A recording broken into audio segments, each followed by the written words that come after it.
우리 함께 고백하며 읽겠습니다. 에베소서 4장 13절부터 15절까지의 말씀입니다. 성경이나 핸드폰을 켜시고 우리 함께 하나님의 말씀을 함께 고백하도록 하겠습니다. 함께 고백합니다. 우리가 다 하나님의 아들을 믿는 것과 아는 일에 하나가 되어 온전한 사람을 이루어 그리스도의 장성이 분량이 충만한 데까지 이르리니 이는 우리가 이제부터 어린아이가 되지 아니하여 사람의 속임수와 간사한 유혹에 빠져 온갖 교훈의 풍조에 밀려 요동하지 않게 하려 함이라. 오직 사랑 안에서 참된 것을 하여 범사에 그에게까지 자랄지라. 그는 머리니 곧 그리스도라. 아멘. 하나님 말씀 로마서 9장 17절로 18절 한 목소리로 같이 읽겠습니다. 성경이 바로에게 이르시되 내가 이 일을 위하여 너를 세웠으니 곧 너로 말미암아 내 능력을 보이고 내 이름이 온 땅에 전파되게 하려 함이라 하셨으니 그런즉 하나님께서 하고자 하시는 자를 긍휼히 여기시고 하고자 하시는 자를 완악하게 하시느니라. 아멘. 우리가 얼마나 현대 문명에 익숙해져 있는지 전기만 안 들어와도 불편한 건데 이게 안 나오니까 참 답답하더니 나오니 이렇게 좋네요. 자, 제가 이제 한 얘기를 할 텐데 잘 들어보시고 여러분의 답을 한번 생각해 봐 주세요. 이게 실화인지 누가 만들어낸 얘기인지는까지는 제가 잘 모르겠는데 누군가가 저에게 이런 이야기를 전해 주어서 듣고 굉장히 일리 있다는 생각이 들었습니다. 대학을 졸업하고 이제 직장에 취직하려고 하는 젊은이가 의료기관에 가서 직원을 하려고 병원이나 이런 데 가서 직원을 하려고 면접을 보러 갔답니다. 그랬더니 그 면접관들이 그 면접을 보러 온 청년을 앉혀놓고 한 이야기를 들려주면서 자, 이런 상황이라면 당신은 어떤 선택을 할 건가요? 라고 질문했답니다. 그 내용이 이런 겁니다. 비가 몹시 많이 오는, 그래서 정말 한 치 앞을 내다보기 힘든 그런 아주 폭우가 쏟아지는 어느 날 저녁에 한 청년이 차에 짐을 잔뜩 싣고 집을 향해 가고 있었습니다. 근데 집을 향해 가고 있는데 자기 집을 가기 위해서 이제 먼 길을 돌아가고 있었는데 어느 한적한 동네에 갔더니 버스 정류장이 있고 버스 스탑이 있고 그곳에서 비가 그렇게 많이 오는데 버스가 무슨 문제가 있는지 오지 않고 있는데 그냥 하염없이 기다리면서 몹시 지쳐있는 듯한 세 사람을 보았습니다. 그 세 사람을 보고 이렇게 지나가다 갑자기 청년이 섰습니다. 왜냐하면 그 세 사람 중에 한 명이 자기의 생명을 건져준 생명의 은인이었기 때문입니다. 두 사람은 처음 본 사람이었지만 세 사람 중에 한 명은 분명히 알 수 있는 분이어서 가다가 차를 멈추고 그리고는 차에서 뛰어내려서 빗속을 뚫고 버스 스탑 이렇게 지붕이 있는 곳에 가서 그분한테 아니 어떻게 된 겁니까? 선생님 여기 왜 이러고 계세요?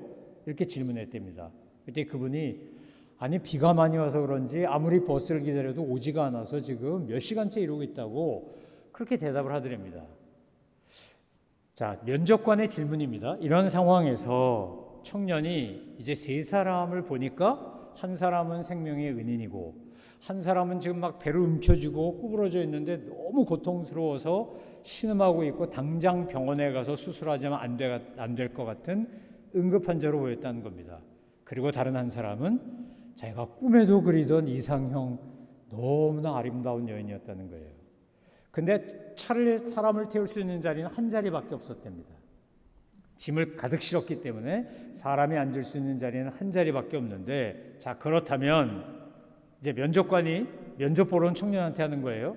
당신이 만약 그 청년이라면 이 세 사람 중에 누구를 태우시겠습니까? 이게 면접하는 질문이었어요.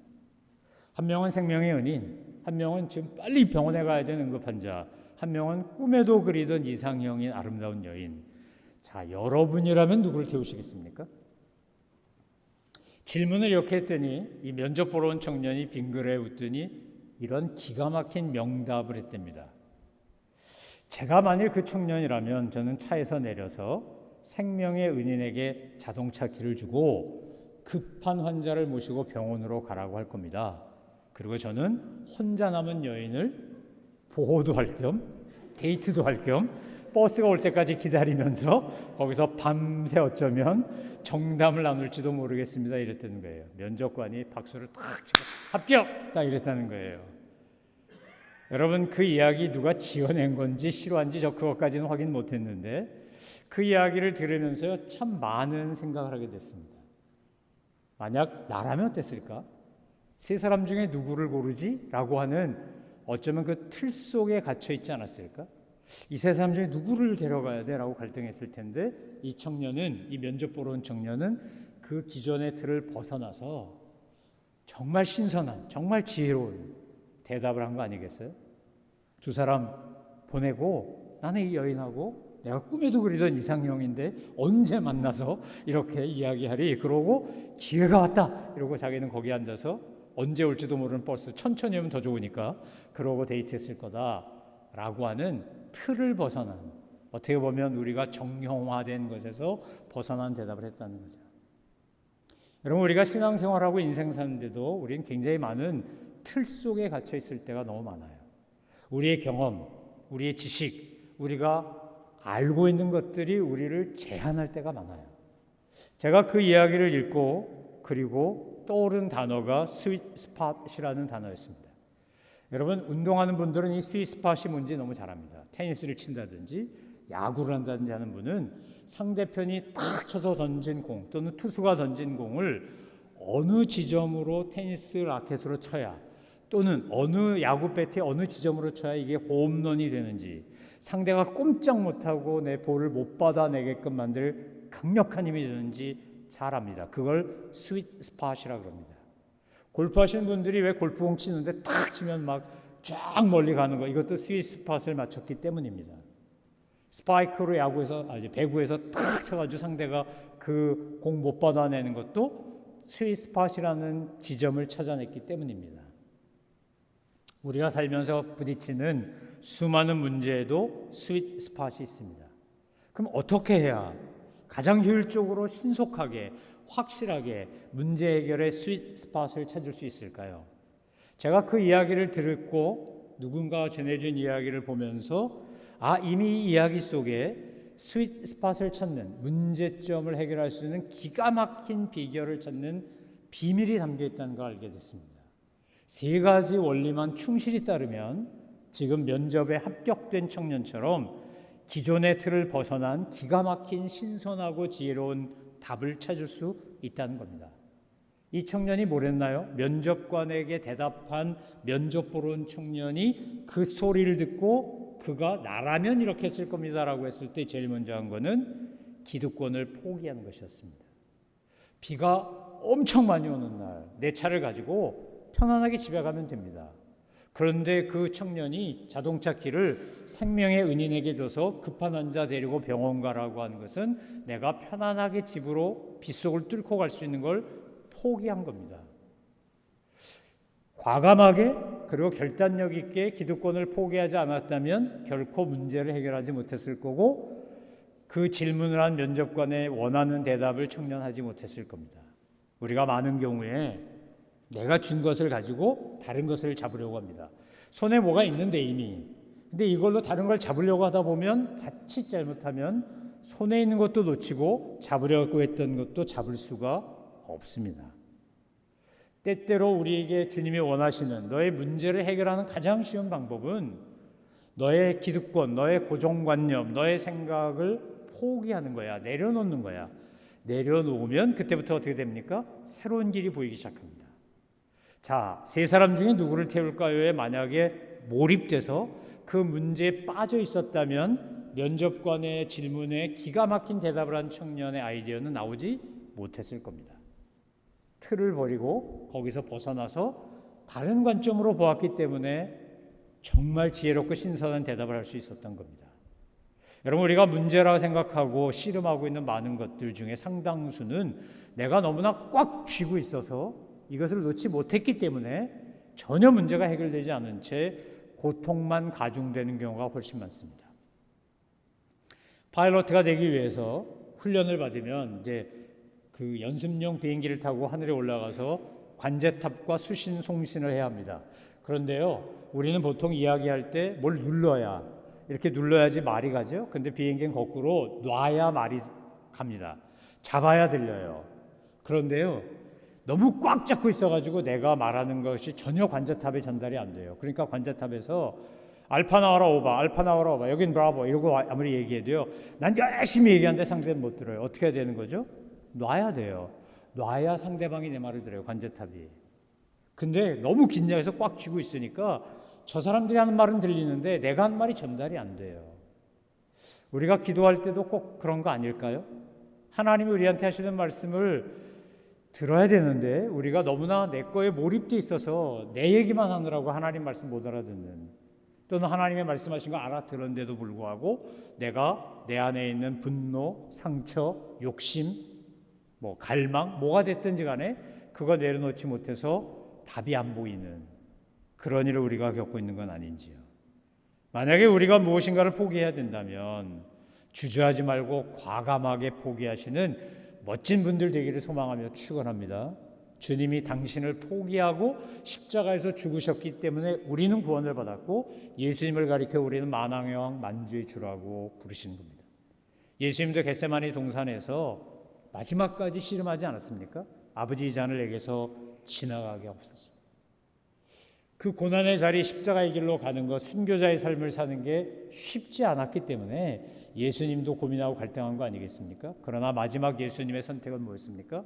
내 뜻대로 마옵시고 아버지 뜻대로 하옵소서였습니다. 여러분, 신앙생활을 하면서 우리가 기가 막힌 해답을 얻고 싶으면, 문제로부터 벗어나서 스윗스팟을 찾고 싶으면 어쩌면 우리가 제일 먼저 해야 될 일은 포기하는 일, 내려놓는 일일 겁니다. 내 생각, 내 관점, 내 주장, 내 감정, 거기에서 벗어나는 것입니다. 두 번째, 이 청년이 기가 막힌 대답 속에서 운전하던 청년이라면 난 이렇게 하겠습니다 했던 그 대답의 두 번째 비밀은 눈앞에 보이는 이익이 아니라 의미와 가치를 선택한 것입니다.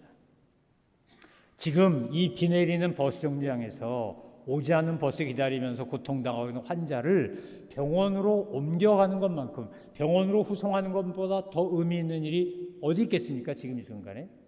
그런데 이 청년이 얼마나 지혜로웠냐면 생명의 은인에게 보은도 하고, 빗속에서 버스만 기다리고 있는 그분에게 생명의 은인에게 보은도 하고, 그분으로 하여금 이 급한 환자를 모시고 병원에 가게 해서 또다시 좋은 일을 하게 하는, 사실은 자기와 함께하는 거나 마찬가지죠. 자기의 차를 줬으니까 그 일을 하도록 한 겁니다. 만약에 이 청년이 이익을 추구했다면, 내 앞에 눈에 보이는 것을 먼저 생각했다면 어쩌면 아리따운 여인만 태우고 가지 않았을까요? 그런데 그가 이익이 아닌 의미와 가치를, meaning과 value를 추구했기 때문에 그는 선뜻 자동차 키를 생명의 은인에게 줘서 보은도 하고, 생명의 은인과 함께 환자를 후송해서 좋은 일도 하고, 이렇게 한 겁니다. 하나님께서 저와 여러분에게 기회를 주시면, 사실은 고난이란 이름으로 어려움이라는 틀을 쓰고 우리에게 찾아오는 하나님의 위장된 축복일 때가 참 많은데, 그때 여러분 먼저 주도적으로 의미 있고 가치 있는 일을 선택하시는 저와 여러분 되기를 주님의 이름으로 축원합니다. 우리 인생 살다 보면요, 이런 기가 막힌 기회가 반드시 옵니다. 나에게 주도권이 있습니다. 나에게 선택권이 있습니다. 내가 어떻게 하느냐에 따라 결과가 완전히 달라질 수 있습니다. 창세기 45장에 보면 요셉은 자기를 미워해서 팔아먹은 형들을 갑과 을의 관계가 뒤집어져서 만납니다.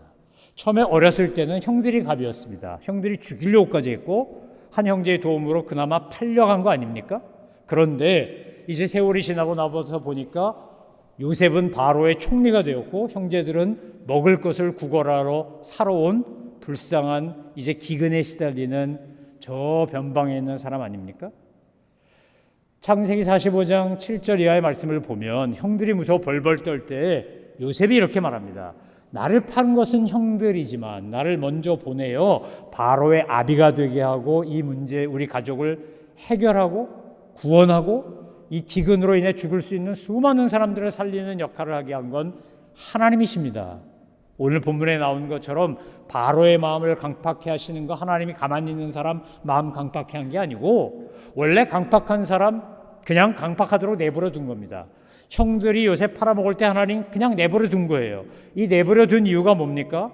요셉을 훈련시켜서 요셉으로 하여금 하나님이 원하신 역사를 이루는 도구가 되게 하려고 하는 겁니다.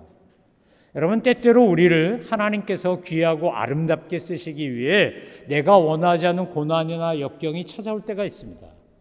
그리고 그 순간에 우리가 뭔가를 선택해야 합니다. 요셉이 만약에 형들을 만났을 때 복수에 불타서 그동안 내가 당한 거 원수는 외나무 다리에서 만난다는데 잘 됐어. 드디어 내가 기회를 잡았구나. 이 못된 것들, 형제라고 하는 것들이 나를 팔아먹어? 나를 죽이려고까지 했었어? 이제 너희 아무 힘도 없지? 나는 힘이 있는 사람이야. 여봐라! 이놈들을 잡아다가 당장에 감옥에 가두고. 만약 성경이 그랬다면 저는 그런 예수님, 그런 하나님, 그런 성경 읽지 않았을 겁니다. 그런데 요셉은 하나님이 원하시는 방법으로 합니다. 하나님의 뜻대로 합니다. 여러분, 성도가 무언가를 선택하고 결정할 때 우리의 판단 근거는 무엇입니까? 그것은 바로 성경입니다. 하나님의 말씀입니다. 우리 옛날 성경에는 하나님이 가라사대, 요즘은 하나님이 말씀하시니 뭐 이렇게 되어 있는 거, 성경이 말하기를 이라고 하는 건 다른 표현 같은 의미입니다. 성경이 우리에게 뭐라고 말하느냐, 도대체 주님이 뭐라고 하셨냐, 성삼일체 하나님이 어떻게 하셨느냐, 우리가 모든 걸 판단하고 결정할 때 언제나 기준은 하나님의 말씀입니다. 계시된 하나님의 말씀. 예수님이 어떻게 하셨지? 하나님은 이때 어떤 결정을 하셨지? 성령님은 무엇을 원하시고 어떻게 하도록 나에게 감동을 주시지? 그것이 우리의 판단의 근거이고 기준이라는 겁니다. 성경은 우리에게 이익 중심의 삶을 살지 말고 의미 중심의 삶, 가치 중심의 삶을 살라고 분명히 말씀하십니다. 세상이 알지도 못하고 감당치도 못할 하나님의 사랑과 공의를 증거하며 살라고 말합니다. 이 청년 한 자리밖에 없는데 누구 태울까 고민한 게 아니라 벗어나서 어땠다고요? 생명의 은인에게 보온도 하고 환자도 살리고 자기는 꿈에도 그리던 이상형과 데이트도 하고 의미와 가치를 선택했기에 가능한 일이었습니다. 세 번째 원리가 있습니다. 이 얘기 속에 담긴 놀라운 비밀은 생각은 했는데 이것이 생각으로 머무는 경우가 많다는 거예요. 그것이 말까지는 왔어요. 그런데 행동으로 옮겨지지 않는 경우가 있어요. 이 비 오는 날 선뜻 자동차 키를 내주고 환자를 데리고 병원에 가도록 한 이 청년의 그 대답은 실천하는 용기가 무엇인지를 보여줘요. 성경 우리에게 이렇게 말합니다. 야고보 사도가 말하기를 행함 없는 믿음은 죽은 믿음이다. 무슨 말이에요? 말로만, 맨날 말로만, 생각으로만. 그건 누군 못해? 말로는 나도 하지, 생각은 나도 해. 그런데 이것을 구체적으로 실천하는 건 다른 얘기입니다. 여러분, 실천하지 않는데 역사가 일어나는 법이 있나요? 아무것도 없습니다. 하나님이 우리를 바라보시고 저 불쌍한 죄인들 내가 저것들을 구원해야지 이렇게 생각만 하셨으면 우린 구원 못 받았습니다. 요한복음 3장 16절 하나님이 세상을 이처럼 사랑하사 독생자를 주셨으니로 시작합니다. 하나님은 절대로 생각만 하고 말만 하신 분이 아닙니다. 그분은 우리를 향한 주님의 사랑을 구체적인 행위로 증거하신 분입니다. 우리에게 본을 보여주십니다. 어떻게 살아야 되는지, 어떻게 사는 것이 성도의 삶인지, 무엇을 추구하고 무엇을 위해 살다가 어떻게 주님 부르시면 가야 하는지 이미 성경은 삼위일체 하나님 우리에게 아주 구체적으로 보여주셨고 가르치시고 요구하고 있다는 겁니다. 청년이 꿈을 꾼 아름다운 여인 이상형의 여인은 아마 그 청년을 보고 이런 생각하지 않았을까요? 야, 이 친구 참 멋지네. 자기를 희생하며 타인을 배려하는 큰 마음이 정말 아름답네. 그러고 저라면 그 청년에 대해서 엄청난 호감을 갖기 시작했을 겁니다. 그리고 자기 마음 문을 열고 그 청년이란 존재를 어쩌면 마음에 받아들이기 시작했을 겁니다. 여러분, 실천하는 용기가 없었다면 이런 기회는 얻지 못했을 겁니다. 우리가 기득권을 포기하고 의미 있는 가치를 선택하고 용기를 실천할 때 하나님은 우리에게 더 큰 선물을 주신 분입니다. 면접장의 질문 앞에 기가 막히게 지혜로운 대답을 한 청년처럼 저는 저와 여러분이 우리에게 주어진 삶의 문제들 앞에서 하나님이 원하시는 스윗스팟을 찾아 정말 명답을 하는 하나님의 지혜로운 존재들이 되시기를 소망하며 축원합니다. 세 가지 기억하시라고 했지요. 이 이야기 속에 담긴 것 첫 번째 뭐요? 포기. 기득권 포기하는 겁니다. 두 번째 뭐요? 두 번째 뭐라 그랬어요? 이익이 아닌 의미와 가치를 추구하라고요. 세 번째 뭐요? 실천하라고요. 말만 하고 생각만 하지 말고. 여러분, 우리가 세상을 살아가면서 원하든 원하지 않든 정말 참 곤란하고 애매하고 힘든 문제들을 늘 부딪히며 삽니다. 경험하며 삽니다. 시간이 한참 지났는데 한 10여 년 전에 있었던 일부터 한 20, 30년 전에 있었던 일까지 정말 우리에게 갑자기 막 밀려올 때가 있습니다. 요즘 가끔 유튜브에 제가 25년 전에 토론토 미랄교에서 목사님 설교 듣고 은혜 받고 위로받았어요. 이러고 누가 댓글을 달면요, 저는 그때부터 타임머신 타고 날아가야 돼. 이게 누군가? 이게 누구지? 네? 도저히 생각이 안 남아. 어떤 때는 글을 봐도 잘 모르겠어요. 세월이 지나니까 얼굴도 변하고 뭐 다 다른 게 달라졌잖아요. 여러분, 우리가 인생살이에서 부딪히는 수많은 문제들, 예상하지 못했던 난제들, 우리가 풀어야 되는데 어떻게 풀어야 될지 모르는 힘든 일들은 어떻게 하면 되냐? 그냥 굉장히 간단해요. 성경으로 돌아가시면 돼요. 성경이 뭐라고 말씀하시나? 성경이 뭐라고 가르치나? 성경이 뭐라고 본을 보이나? 여러분, 성경엔 수많은 사람과 수많은 사건이 나와요. 얼마나 다양한 인물이 나오고 얼마나 다양한 사건들이 나오는지. 그래서 성경을 자세히 읽어보면 우리가 찾는 답이요, 그냥 지천으로 널려 있어요.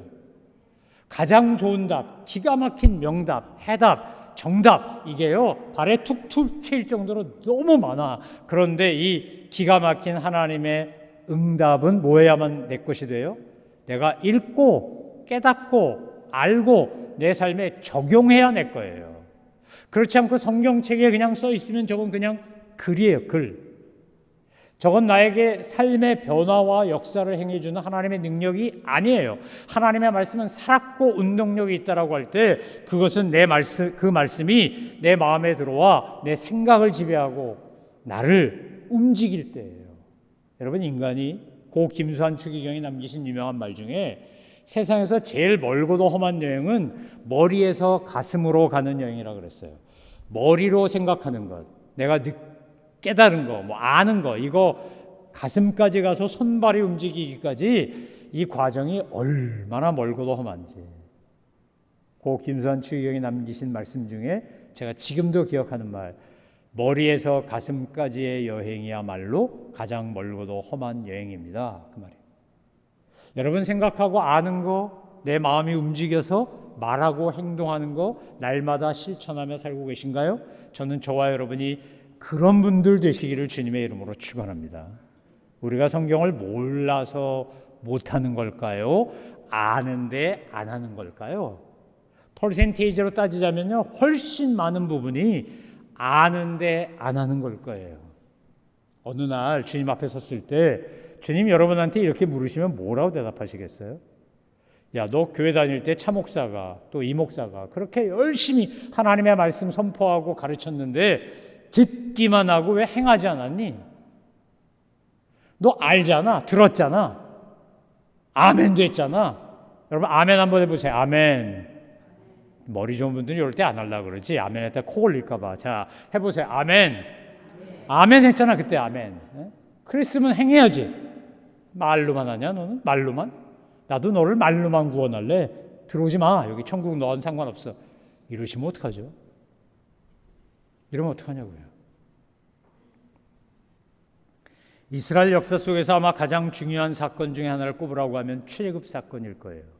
근데 출애굽기 4장에서 하나님이 모세를 부르시면서부터 이상한 말씀을 하세요. 내가 바로를 강팍하게 하겠다, 완악하게 하겠다 이러셔요. 여러분, 멀쩡한 사람은 하나님이 강팍하게 하고 완악하게 하냐? 그런 거 아니에요. 하나님께서 인간에게 하시는 것 중에 가장 최악의 방법이 뭐냐? 제가 볼 때 가장 두렵고 어렵고 저는 그 대상이 안 됐으면 좋겠다는 건 그냥 내버려 두는 거예요. 내버려. 하나님이 내버려 둬요. 내 타락한 본성과 욕망을 따라 살도록 내버려 둬. 그럼 어떻게 돼요? 로마서 1장에서 우리가 로마서 7장에서 보았듯이 남자가 남자를 여자가 여자를 뭐 온갖 음행, 살인, 범죄, 강간 뭐 별짓을 다 해. 근데 하나님이 간섭하지 않고 가만 내버려둬요. 그럼 어떻게 되는 거예요? 지옥문을 향해 가는 거예요. 이 땅에 살면서도 지옥을 경험하고 죽어서도 지옥 가는 거예요. 근데 하나님이 간섭하셔. 자꾸 내 삶에 끼어들어요. 이래라 저래라고 해요. 이러면 안 된다 그러고 저러면 안 된다 그러고 자꾸만 주님께서 인도하시고 보호하시고 가르치고 때로 혼도내고. 여러분 그러면 어떻게 하셔야 돼요? 할렐루야 아멘 하셔야 돼요. 그럴 때 가장 복받은 건요, 하나님이 나를 사랑의 눈으로 불꽃 같은 눈으로 쳐다보시면서 내가 잘못된 길로 가거나 타락하거나 방종할 때 내 이놈 하시는 거예요. 저는 하나님의 내 이놈 소리가 제일 좋아요. 그거는 사랑하기 때문에 하시는 거예요. 사랑하지 않으면 내버려둬요. 여러분과 제가 구원받고 선택받아 하나님의 자녀가 된 거 우리가 잘나서 됐나요? 아니요. 하나님이 우리를 사랑하기로 하시고 선택하시고 구원하시기로 했기 때문이에요. 이게 얼마나 만극한 은혜, 이게 얼마나 기가 막힌 은혜예요. 우리가 부르는 찬양처럼 나 같은 죄인 살리신 주 은혜 놀라와 이렇던 생명 찾았고 광명을 얻었네. 감격하여 부르잖아요. 어메이징 그레이스를 감격해서 부르죠. 그렇다면 어떻게 되는 거예요? 그렇다면 주님이 우리에게 원하시는 것을 알고 살아가야 돼요. 많은 분들이 성경을 오해하고 이렇게 얘기하죠. 하나님이 바로 마음 강박하게 한 거 아니야? 여러분 출애굽기를 보면요, 바로 스스로 이렇게 말해요. 내가 내 마음을 강박하게 하리니. 요셉의 형들이 요셉 팔아먹을 때 요셉의 형들의 마음이 건강한 거예요? 온전한 거예요? 바른 거예요? 아니요. 근데 하나님이요 내버려뒀거든요. 그랬더니 요셉을 팔아먹었어요. 죽이려고 하다 팔아먹었어요. 그런데 시편 105편에서 출애굽에 관한 이 시편에서 시편 기자 이렇게 노래해요. 17절에 보니까 그가 하나님이 한 사람을 앞서 보내셨으며 요셉이 종으로 팔렸도다. 그의 발은 착고를 차고 그의 몸은 쇠사슬에 매었으니 곧 여호와의 말씀이 응할 때까지라. 그의 말씀이 그를 단련하셨도다. 자, 시편 105편을 읽을 때마다 우리가 당하는 애매한 고난, 억울한 일, 기분 나쁜 일, 고통스러운 일, 힘든 일 속에 담긴 하나님의 섭리를 볼 줄 알게 해달라고 기도해요. 저는 저와 여러분이 영의 눈이 열려서 내게 경험하는, 내게 닥친 이 많은 힘들고 어려운 일들 속에 담긴 하나님의 섭리를 볼 줄 아는 저와 여러분 되기를 소망하며 축원합니다. 요한복음 12장 37절로 41절에 보면 예수님이 정말 많은 표적을 행하셨는데 그를 믿지 않아요. 예수님을 믿지 않아요. 왜 그래요? 이사야의 말씀을 이루게 하시려고 하신다고 사도 요한의 이사야서를 인용하여 말씀해요. 38절에 이렇게 말해요. 우리에게서 들은 바를 누가 믿었으며 주의 팔이 누구에게 나타났나이까 하였더라. 그들이 능히 믿지 못한 것은 이 때문이니 곧 이사야가 다시 일렀으되 그들이 눈을 멀게 하시고 그들의 마음을 완고하게 하셨으니 이는 그들로 하여금 눈으로 보고 마음으로 깨닫고 돌이켜 내게 고침을 받지 못하게 하려 함이라 하셨느니라. 여러분 하나님이요 우리에게 눈 열어주고 귀 열어주고 우리가 은혜 받도록 해주지 않으면 우리 은혜 못 받아요. 설교 들어도요 이거 그냥 한쪽 귀로 듣고 한쪽 귀로 흘려요. 이 주차장 나가면서 다 까먹어. 설교 내용은 하나도 생각 안 나고 예어만 생각나. 그때 세 사람 있었대지. 생명의 은인 환자 예쁜 여자 있었대. 집에 가서 그 생각밖에 안 들어. 근데 어떻게 했다 그러더라. 그 다음에 뭐였지? 이러고 생각도 안 나. 여러분 이게요 성령님이 감동해야 말씀을 들을 때 그것이 내 마음판에 새겨져요. 이 눈 오는 날 눈 뚫고 예배드리러 온 거 이거 여러분이 온 거 아니고요. 하나님이 여러분 가게끔 만들어 주셨기 때문에 내 발로 스스로 찾아온 거예요. 얼마나 감사해요. 얼마나.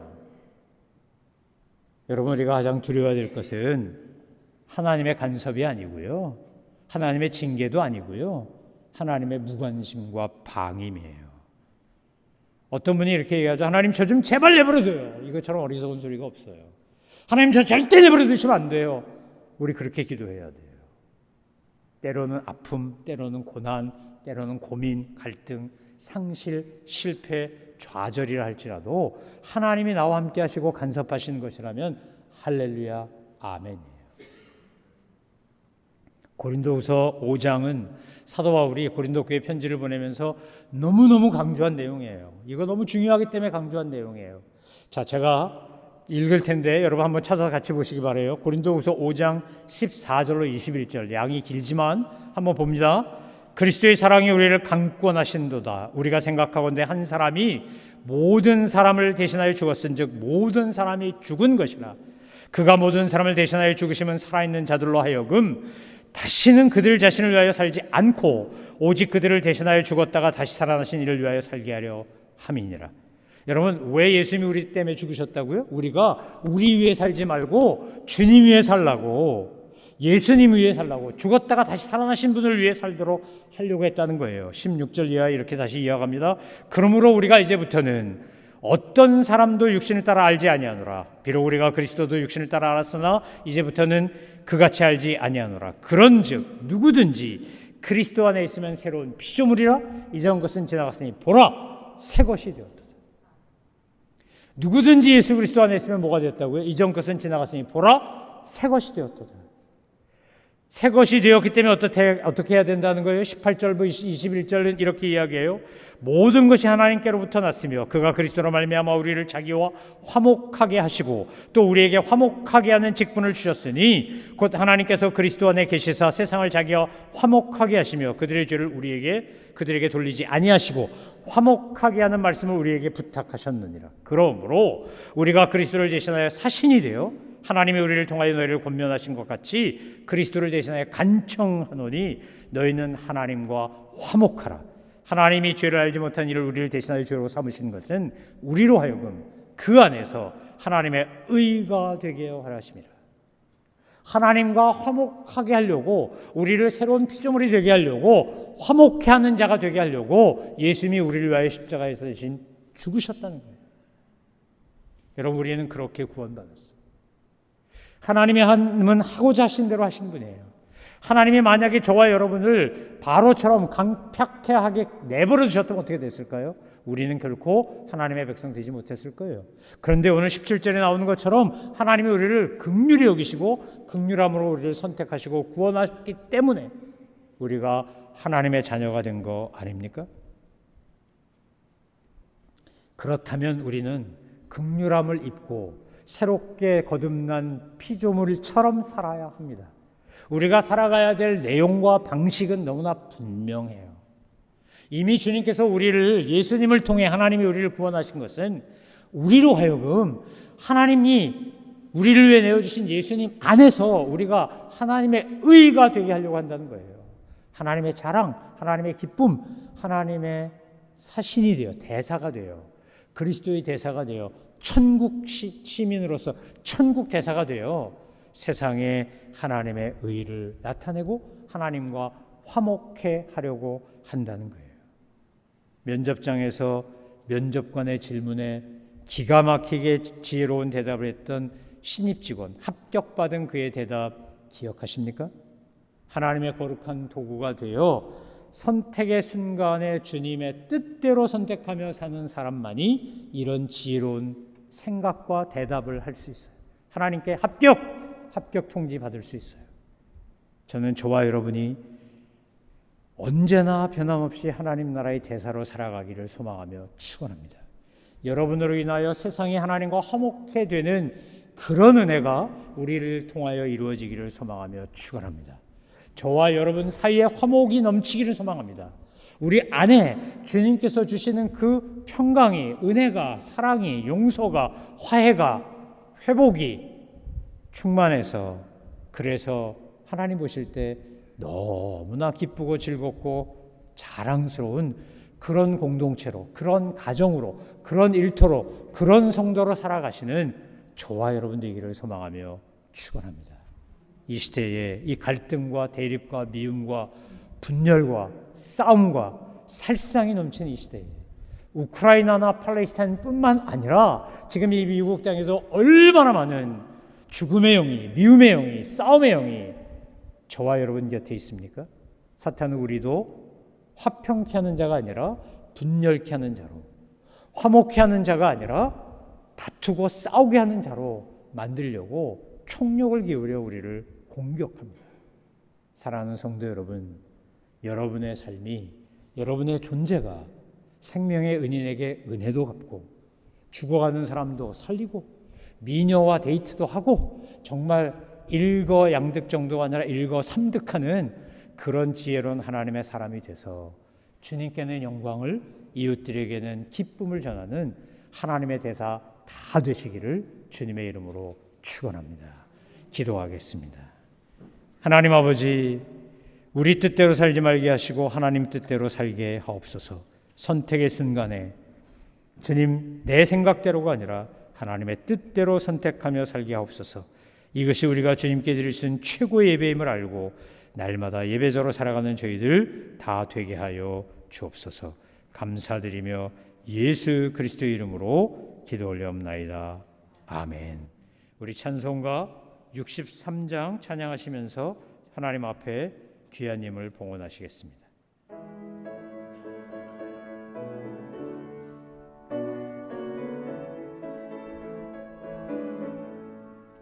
주가 세상을 다스리니 그 위엄이 넘쳐나고 그의 나라와 주의 영광 온 하늘에 가득하다.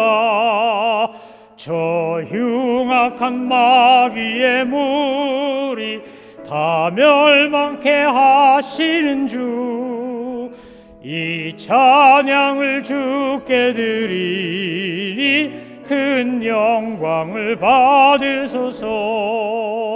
주가 권능의 손으로서 이 세상을 창조하니 그의 놀라운 창조 솜씨 만 백성이 경탄하네. 저 하늘의 별들도 모두 주 영광을 받아요. 주께 큰 영광을 돌립니다. 주가 세상의 피조물을 인간에게 다 맡기고 순종하라는 말씀으로 그 권위를 주셨도다. 온 땅 위에 주님의 위엄 늘 넘치며 가득하니 그 나라와 주님의 영광 온 천하에 찬란하다. 아멘. 기도하겠습니다. 하나님 아버지, 하나님은 하고자 하시면 하나님의 뜻대로 무엇인지 하실 수 있는 분인데 저희 같은 죄인들, 우리같이 정말 추하고 악하고 한계 많고 문제 많은 인간들을 택하셔서 하나님의 자녀 삼아주시고 우리를 날마다 거룩하게 바꿔주시고 그리스도의 본을 따라 그리스도의 장성한 분량에까지 자라게 하시니 이 은혜, 이 만극하신 하나님의 사랑에 무엇이라고 저희가 감사하며 보답해야 하고 그러니까 주님께서 주신 모든 것 다 주님의 것이지만 하나님 그 중에서 성별하여 주님 앞에 감사함으로 드린 예물 기쁘게 받아 주옵시고 이 예물 쓰여진 곳마다 하나님의 영광이 드러나게 하시며 죽어가는 영혼들이 살아나는 놀라운 역사가 있게 하여 주옵소서. 아버지 하나님, 드린 손길들을 기억하옵소서. 주님께서 주시는 은혜가 아니면 살아갈 수 없는 저희들이기에 하늘의 신령한 은혜도 이 땅에 필요한 것들도 충만히 공급해 주셔서 날마다 내 잔이 넘치나이다 찬송하며 살아가는 저희 모두 되게 하여 주옵소서. 감사드리며 예수 그리스도의 이름으로 기도 올리옵나이다. 아멘. 지금은 우리 주 예수 그리스도의 은혜와 하나님 아버지의 원하신 사랑하심과 성령님의 감화감동 교통 역사 충만하심이 이 시간 머리 숙인 주의 백성들, 사랑하는 우리 뉴비전교회 주의 귀한 자녀들 외와 주님께서 피값 주고 사신 이 지구상의 교회들과 성교단체와 주의 백성들 외와 땅끝까지 복음 들고 찾아가는 선교사들과 목회자들과 사역자들 외와 우리가 살고 있는 미국 땅과 두곤족 대한민국과 저 북한 땅과 지금 고통당하고 있는 저 우크라이나, 미얀마, 투르키예, 팔레스타인, 세계 방방 모든 민족과 열방 위에 이제로부터 영원토록 함께 있을지어다. 아멘. 우리 다 함께 일어나서 살아계신 하나님의 이름을 힘차게 박수며 찬양하겠습니다.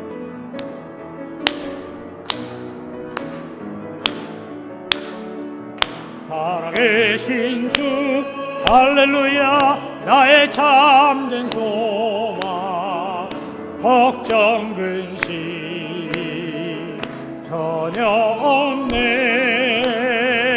사랑의 주내 발길 인도하니 내 모든 삶의 기쁨 늘 충만한 하나님께 감사하여 고백합니다. 우리 함께 고백하겠습니다. 영혼 구원 순종하자. 아멘.